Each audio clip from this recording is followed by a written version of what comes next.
أحمد أديو كما قدوني ذني مكدا مولك قري توراة مريس يدا إنجيلي أمسي عيسى تتكدي مدى لغشيكي مسلمي كورتو نغاش مغلي معجيسة تدي دقا هدى مصبارك أودن مغلي واركاقي مش حارد مركياد وتيمي أسارتي مديني محوبة نبيغنو يقوم مرن مراقودو أمتي سنيغا مرن كاما مارمو مدحيقي سويقوم مدن عرشيقا مدن باهو بالمستريح دقاقو مقامي هيبت بكرسيقي مقدفيو اسبتل مقدا محمد داعد للشتتي ما حنوريو افتين سمدي مسي دقا هدن مصبارك أودن مغلي واركاقي مش حارد مركياد وتيمي أسارتي مديني waayahay bismillaahir rahmaanir rahiim daawadihii ugu horeeyay oo ka qayb qaadanaya maanta barnaamijka marka ugu horeysa magacaaga waa Samatar Cawl Mirana Barre Samatar Cawl Mirana Barre maxaa tiri ku celi Samatar Cawl magaca adiga kor u qaadaya codkaagana Samatar marka ugu horeysa waxaan jecelahay inaan ku weydiiyo su'aashaasina adiga dooran doona haddii aad ku guuleysato waxaad heli doontaa abaalmarin ay bixinayso jaamacadda Armas ee magaalada Boorama marka ugu horeysa waxaan ku weydiinayaa inaad kala doorato number 1 ilaa iyo 5 inta u dhaxaysa oo labadaasina ku jiraan number ka dhex doora waxaan ka dooranayaa number 5 waayahay waxa uu doortay number 5 Cawil waxaan jecelahay su'aashan ku soo baxday malaha waaba su'aashii ugu dhib yarayd inta su'aal halkan aan ku hayo oo aan isleeyahay tobanka su'aaloodeen halkan ku hayo waa tii ugu dhibtayreed ka waran su'aasha sida u dhibtayr la rajaynta leeg ba ka qabtaa inaad garan doonto waana sixi karaa waana khaldi karaa labadaba waa ka filanaya waayahay su'aashan waxaan aad iyo aad ugu rajaynayaa inaad ku guuleysato waxaad sheegaysaa magaca Nabi Maxamed oo saddexan magaca Nabi Maxamed oo saddexan nabadgeliye naxariis kulkiisa haatee محمد أبو مطلب محمد أبو مطلب محمد أبو مطلب اوكي waxaan ku rajaynayaa waa su'aashaad ku guul dareysatay waliba mar labaad baad ku guul dareysatay محمد عبد الله أبو مطلب عبد المطلب طبعا afar iyo shan ka dhigatay go'aam kama dhigi kartid ma hubtaa waayahay uu ku guuleystay marka waxaan siin doonaa abaalmarin ay bixinayso jaamacadda Armas ee magaalada Boorama waxaana ku leeyahay hambaliyo waxaana jeclaa in abtirsiinta inta ka badan aad sii barato wali balaadii lahayd aad iyo aad buu mahadsan yahay daawadahaasi waxaanu wali ku guda jirnaa barnaamijka su'aalaha Ramadaanta idinko naga daawanaya telefishinka madaxa bannaan ee Raya TV waxaana nagala qayb qaadanaya dadweynaha kala duwan ee magaalada Boorama sidii caadiga inoo ahayd dadka qaar iyagoo bashaashta wata ayaa waxay ka soo degayaan gaadhigii ay wateen waad iskeentay adoo halkaa marayaad iska joogsatay kolley kalsooni badan baa kugu maqan nin wax walba garanaya sidii waxa tahay oo kale ka hor marka rajaynta lag ba ka qabtaa su'aalaha inaad su'aasha garato wallaahi boqolkiiba 80 waxaad ka shaqeeyaa bajaajtaad wadaa soo ma bajaajta wadaha imise sano 2 sano gacanta ma ku degtay si fiican dhibaatadeedu way badan tahay la yiri hadda ma yaraan waa iska yartahay waayahay waxaad dooranaysaa su'aalaha number 1 ilaa iyo number 4 ilaa 4 beddi kala laga dhex dooro su'aasha labaad ayaa dooratay okay waayahay su'aashani waa su'aal taariikhiya weeye xagga taariikhda ma isku fiicantii waxoogaha waayahay waxaad sheegaysaa magaca madaxweynihii dawladdii islaamka ahayd ee jabisay dawladdii Tataarka madaxweynihii haystay dawlad islaam oo Masar ka jirtay ayaa jabisay Tataarka marka dawladda madaxweynaha ninkii ka ahaa ayaa laga rabaa magaciisa Dulqarnayn may waxaad ku khaldaysaa boqorkii caadilka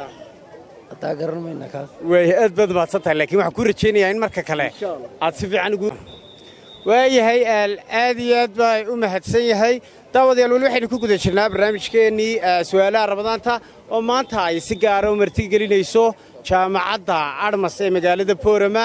oo halkaasi oo aad ugu soo hagaagi karto kuliyadaha kala duwan ee waxbarashada ee heer jaamacadeed markaa dugsiga sare ka baxdo adigoo ka heli doona kuliyad kastana takhasusaad gaara oo la xidhiidha markana waxay ag jooga mid ka mid ah asxaabta isaguna egas dirawald wuxuu bajaaj buu hore u wadi jiray assalaamu calaykum saa hore kugu arkay bajaaj baa wadi aye marka ugu horeysa magacaaga cabdiraxmaan cismaan guuleed cismaan guuleed cabdiraxmaan marka ugu horeysa waxaan ku weydiin doonaa su'aal haddii aad ku guulaysatana waxaad heli doontaa abaalmarin ay bixinayso jaamacadda admas faraceeda magaalada boorama marka waxaad dooranaysaa waa qaybta kalean adig kuu gelinayaa waxaad dooranaysaa su'aalaha lambar 6 ilaa lambar 10 baad mid ka dhex dooranaysaa waxa weeyaan 7 aan doortay adu waxaad dooratay lambar 7 maxaa ku dooratay laakiin 7da waxaan waan mid baad waa nasiib ahaan baan u doortay nasiib ahaan baad u dooratay waayahay su'aasha 7aad baan ku eegayaa su'aashani waxa weeye waa su'aal tirig baa ku jirta tirig ma taqaanaa tirig adeerin yargeertiro eeg su'aashu macnaha way fududahay laakiinse waxay u baahan tahay inaad aad ugu yar fiirsato unbay ugu baahan tahay su'aal ka fududi ma jirta haddaad u fiirsato su'aashani waxay ku leedahay 4 baad kala dooran doontaa laakiin marka hore odhaahdaa kuu sheegayaa dadka u dhintay sababta coronavirus waxa dilay dadka u dhintay sababta coronavirus waxa dilay maaris SARS COVID-19 midba afartaasaad kala dooranaysaa waa SARS maaris waa COVID-2 iyo COVID-19 iyo midba afartaasaad kala dooranaysaa kuugu celiyo waanad u fiirsanaysaa dadka u dhintay sababta coronavirus waxa dilay maaris 1 2 SARS 3 COVID-19 4 midba COVID-19 su'aashaasi ma hubtaa ama ma ku kalsoon tahay inaad ku guulaysatay jawaabta waa ka xumahay su'aasha laakiin kumaad guulaysan sababtoo ah waxaan u baahnaa inaad aad ugu fiirsato marka insha Allah marka dambe waa trick baa ku jirta marka dambe ayaad aad iyo haddii la yiraahdo uga jawaabi doontaa aad iyo aad markana waxay ag jooga habla ag jooga in yar ka durqa markana waxay ag jooga hablo saan u malaynayo waa arday ma jeceshiin inaad ka qayb qaadataan barnaamijka su'aalaha waxaan u gudbayaa bal hablaha agteeda taagan oo aan filayo inay arday yihiin siday sheegeen oo raba inay ka qayb qaataan barnaamijkan marka ugu horeysa magacaaga najax ka waran ma ardayd ba tahay mise arday dugsiga sare jaamacadda dugsiga sare dhigataa kalaaska u dambeeya mise ka ugu horeeya ka ugu dambeeya waa four waayahay najax su'aal bad number baad dooranaysaa waxaad dooranaysaa lambar 6 ilaa lambar 10 oo aad ka dhex boodday lambar 7 baad iska daynaysaa laakiin 6 ilaa 10 mid dooro 6 ilaa 10 ilaa 10 8 lambar 8 baad dooratay waayahay su'aasha 8 ee ku soo baxday waa su'aal aad u sahlan waa su'aal fudud waa su'aal diiniya waana su'aal aan islaahay aad buu dhib yarto cid kaste way garan kartaa su'aashan sidaa kuugu sii sheegay maxaad u malaynaysaa inay noqon doonto mid fudud way xaggaaga kalsooni ma ku qabtaa su'aal saa lagugu sii fasilay inay kuu fududaan doonto waayahay su'aashani waxa weeye su'aashan 4 baad kala dooranaysaa su'aashan dhinac kalena waa aadna waad ugu fiirsanaysaa hadda iyadoo fudud aadna waad ugu fiirsanaysaa su'aashan waxay ku leedahay nebiga laga soo saaray waddan afrikaan ah waa nebi huud calayhi salaam nebi haaruun calayhi salaam nebi luut calayhi salaam midba waa 4taa kalama qayb qaadanaysaa gaar baad uga qayb qaadan doontaan haddii aad nebi luut mar kale ku celi هارون nebi luut calayhi salaam waayahay su'aashaasi ma u malaynaysaa inaad ku guulaysatay ma filaysaa in lagu odhanayo waad ku guulaysatay okay waayahay aad iyo aad mar kale waxaan ku rajaynayaa in su'aasha aad ka jawaabi doonto haddii la idhaahdo waa tahay daawadayaal weli waxaynu ku guda jirnaa barnaamijkeenna su'aalaha rabadaanta markana waxaan jecelahay inaan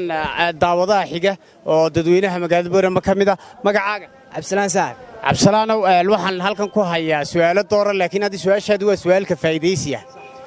su'aashani waa su'aal aad u dhib yar waxayse u baahan tahay su'aashani inaad waxoogaa u yar fiirsato waxay su'aashani ku leedahay dadka u dhintay sababta coronavirus waxa dilay afarta soo socdaad markaa kala dooranaysaa maris saris covid-19 midba afartaasaad kala dooranaysaa dadka u dhintay coronavirus waxa dilay dadka u dhintay sababta coronavirus waxa dilay ta koowaad waa maris covid-1kii geela laga qaaday maris sax wad ta labaad waa saris waa swine flugi waa kii ergebkii shimbiraha waa covid-2gii sax ka saddexaad waxa weeye covid-19 sax ta afraadna waxa weeye midba waxaa dilay dee sababta covid-19 waxaa dilay okay waa midna markaa sabab maxaad midna ku tidhay waxaan midna ku yidhi dee covid-19 wuu ku dhacay soo maaha dee waxaa dilay waa cudurka waxyaaluhu watay oo yacni astaamihiisa waxaasaa watay baa dilay laakiin maaris iyo saaris maaha wax dilay laakiin waxaa arrintaas si aad uga fiirso si deggan uga fiirso su'aasha haddii aad ku guulaysato waxaad helaysaa abaalmarin haddii kalese abaalmarintaa waad la waayeysaa waxaan kuu sheegayana waa wuxuba wada coronavirus oo tax waxaan oo dhani laakiin kan u dambeeyey iminka adu wixii coronavirus sababtiisa u dhintayba waxa dilay baan ku idhay markaa saddexdaa mid kala dooro ama mid badaa ku adkayso marka yaa dilay dee waxaa dilay dee sababtooda dee ilaahay baa dilay aad iyo aad baad umaadsanta inta maanta dhan lagaa doondoonayay intaase macnaha xagga caqiidaday su'aashani la xidhiidhaa waa in dadku tawxiidka u noqdaan marka arag dhammaan xanuunadana dhawaa wada yaa wax dila ilaahay baa waaya aad iyo aad buu mahadsan yahay su'aashaa meel buu ka soo dhex saaray waxaana siin doonnaa abaalmarin oo ay maanta soo bixisay jaamacadda admas faraceeda magaalada boorama aad iyo aad baad u mahadsan tahay su'aal kale oo iyaduna ka faa'iidaysiya inoo hadhay waxaan jecelahay in dadweynaha inta kale nagala qayb qaadanaysa aan weydiiyo marka ugu horreysa magacaaga magacaygu waa xamse maxamed absiye xamsow waxaad su'aashani waa su'aal ka faa'iidaysiya waana su'aal tirig ah aad baad ugu fiirsanaysaa su'aashani waxay ku leedahay nebiga laga soo saaray waddan afrikaan ah waa saddexda nebi baa kala dooran waa afar qodob baad kala dooranaysaa waa nebi huud calayhi salaam waa nebi haaruun calayhi salaam waa nebi luut calayhi salaam midba su-aasha haddaan isku dayo nebi laga soo saaray afrika haddaan su-aashaa isku dayo waa midna weeyaan oo waa nebi muuse calayhi salaam ayaa laga soo saaray weeye halkanaan kuugu celiyo mar kale han kuugu celiyo su-aasha haddaad ku guulaysato waxaad helaysaa abaalmarin inaad jawaabtaada ku adkaysatay iyo inaad bal iska beddesho halkan kuma xusin aanu nebi muuse laakiin afarteedan jawaaboodunbaad mid uun sheegaysaa markaa waa nebi huud calayhi salaam nebi luut calayhi salaam iyo nebi haaruun calayhi salaam midba waddan laga soo saaray afrika nebi laga soo saaray waddan afrikaana laga soo saaray saddexdaa nebi baa la kala dooranayaa iyo midbana way kuugu jirtaa dee laba miduunbay noqonaysaayoo haaruunna isla waxaa laga soo saaray un afrika oo maxaa isa kaa beddelay mowqifkaagii hore maxaa iska beddelay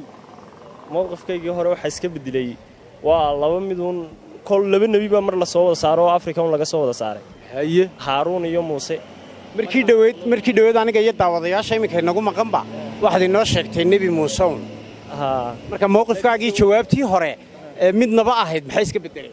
labadaas nebi kolkaan dee haaruun arkay waa la isa soo raaciyo waa kii nebi muuse walaalkay hadlayla diro yidhi waad garanaysaa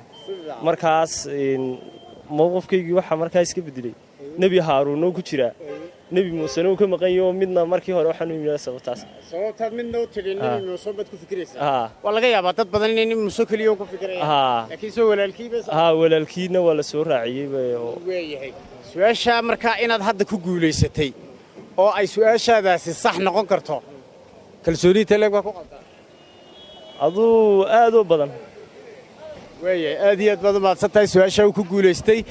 waxaanaynu siinaynaa abaalmarin aynu ka soo qaadnay jaamacadda admas ee magaalada boorama waxaanan ku leenahay hambalyo haddii ilaahay idhaahdo daawadayaal weli waxaynu ku guda jirnaa barnaamijkeenna su'aalaha rabadaanta oo maantana ay nagala qayb qaadanayaan dadweynaha ku nool magaalada boorama markana waxaan jecelahay mid kaloo ag jooga inaan weyddiiyo su'aal haddii ilaahay idhaahdo marka hore magacaaga maxamuud samire ducaale magacaa maxamuud samire ducaale maxamuud samire ducaale waxaad dooranaysaa waxaan kuu hayaa laba su'aalood oo qaybta dambe ka hadhay labadaas su'aaloodunbaad mid dooranaysaa waa tirada nambar 9 iyo nambar 10 baad mid dooranaysaa lambar 9 iyo lambar 10 baad tirmay nambar 9 iyo nambar 10 lambar 9 nambar 9 baad dooratay weeye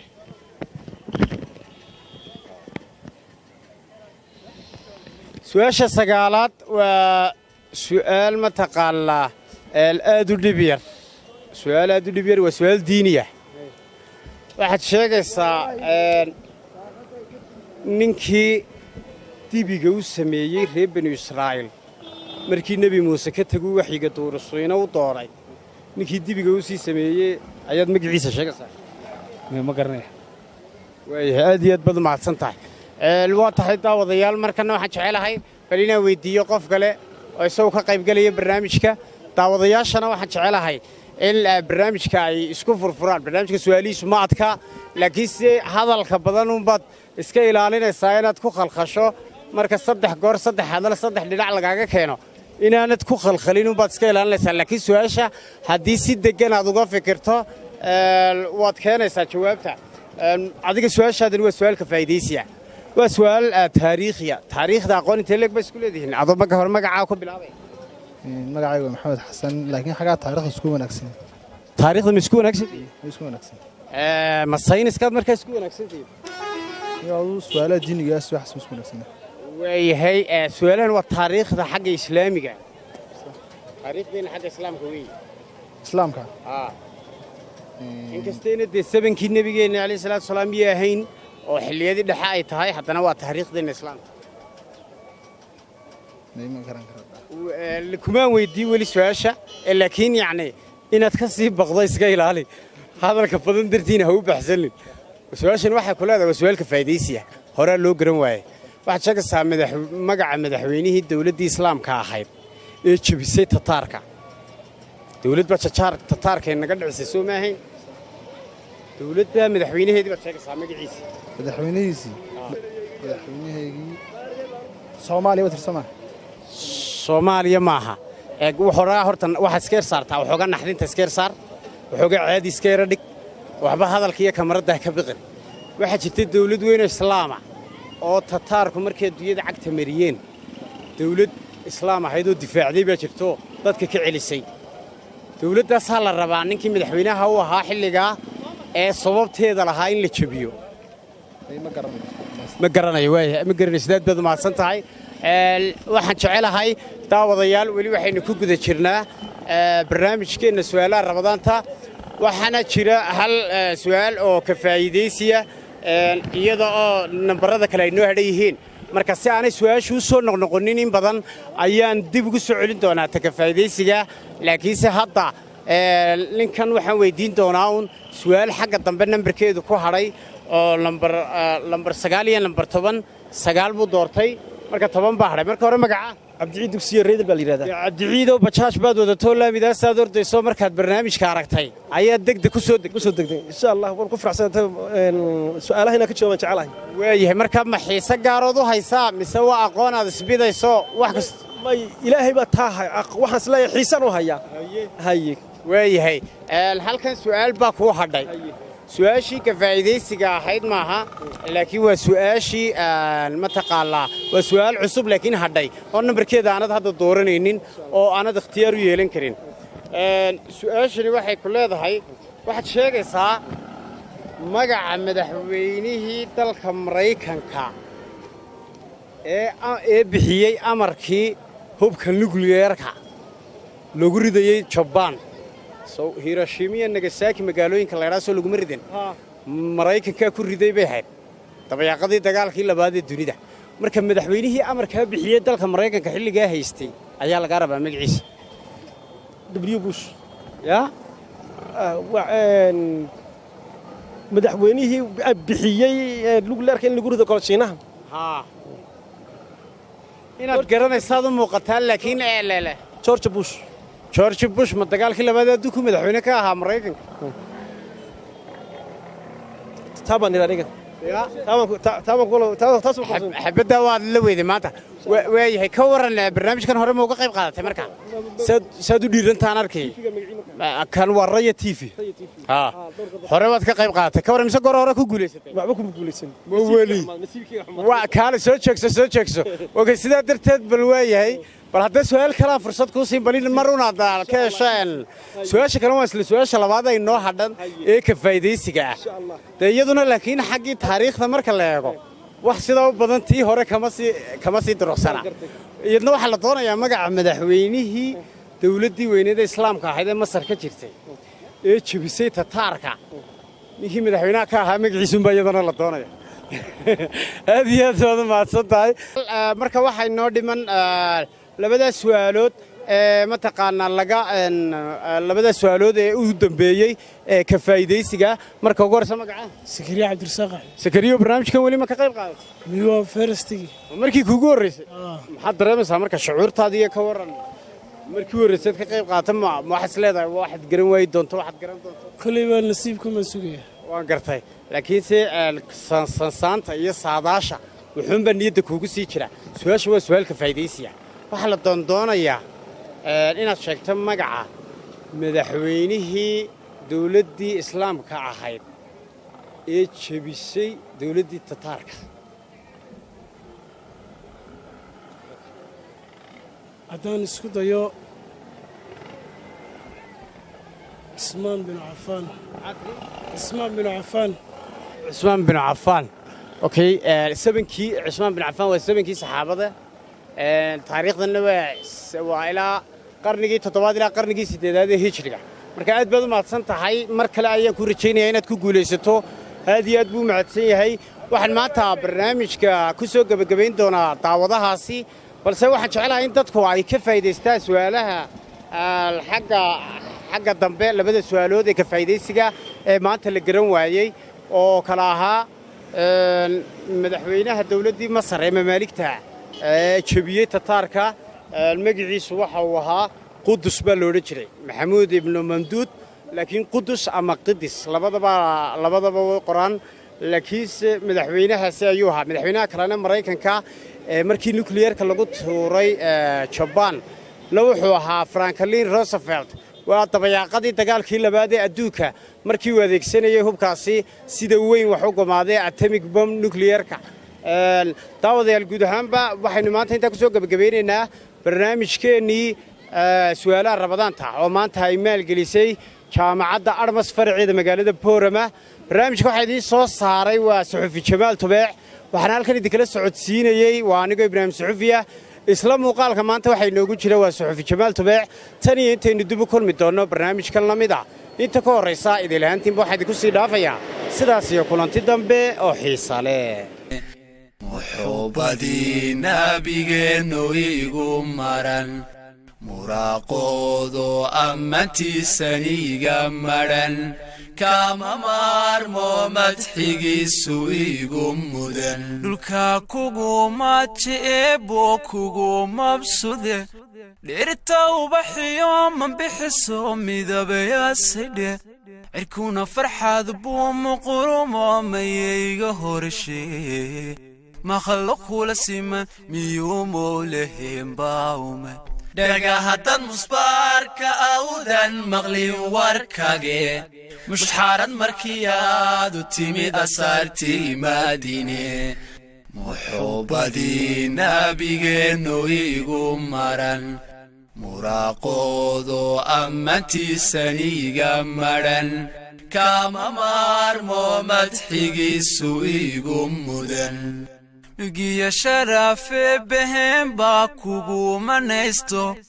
quraankana meela badan adi kugu macaniye maktabada u sarraysa aadmigaada mutayste murtida dhimaaneen idhaabaan meeshaalini dhagahadan musbaarka awdan maqlin warkage mushxaarad markii aad u timid asaartii Madiine muxuubadii nabigeennu igu maran muraaqoodo ammaantiisaniga madhan kama maarmo madxigiisu igu mudan